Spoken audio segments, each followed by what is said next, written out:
TVK Karur incident, Namakkal Excel college incident, இந்த ரெண்டு விஷயத்தை நீங்க கரெக்டா புரிஞ்சுக்கிட்டீங்க அப்படின்னா தமிழ்நாட்டில் நடக்கக்கூடிய அரசியலை நீங்க புரிஞ்சுக்கிட்டீங்கன்னு அர்த்தம். எக்ஸல் காலேஜ் ஹாஸ்டல்ல சாப்பிட்ட 400 ஸ்டூடெண்ட்ஸ் உடம்பு சரியில்லாம ஹாஸ்பிட்டல்ல அட்மிட் ஆயிருக்காங்கன்னு சொல்லிட்டு ஒரு நியூஸ். இல்ல 400 பேர் கிடையாது, 128 பேர் தான் அப்படின்னு சொல்லிட்டு ஒரு நியூஸ் சொல்றாங்க. உள்ள இருக்கக்கூடிய காலேஜ் ஸ்டூடெண்ட்ஸ் சொல்றக்கூடிய விஷயம் என்ன அப்படின்னா 9 பேர் இறந்துட்டாங்க, 12 பேர் இறந்துட்டாங்க அப்படின்னு சொல்லிட்டு ஸ்டூடெண்ட்ஸ் சொல்லிட்டு இருக்காங்க. ஆனா அந்த விஷயம் ஃபேக் அப்படின்னு சொல்லிட்டு தமிழ்நாடு ஃபேக்ட் செக் சொல்லியிருக்காங்க.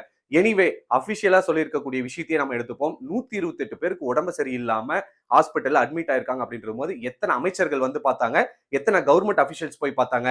இதுக்கு முன்னாடி நடந்த டிவிகே இன்சிடென்ட்ல எல்லா அமைச்சர்களும் போனாங்க. ஈவன் சிஎம் முதல் கொண்டு போனாரு. அங்க சொன்னாங்கல்ல, கண்டிஷன்ஸை ஃபாலோ பண்ணுங்கடான்னு சொல்லி எல்லாம் ஒருத்தர் அழுதாரு.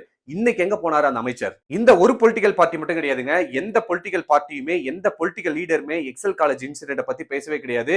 ஆனா கரூர் இன்சிடென்ட் பத்தி ஒவ்வொரு நாளுமே இப்ப வரைக்குமே பேசிட்டு இருக்காங்க. அப்படின்னா என்ன அர்த்தம் அப்படின்னா, உண்மையிலேயே மக்கள் மேலேயோ மாணவர்கள் மேலேயோ அரசியல்வாதிகளுக்கு வந்து அக்கறை கிடையாது.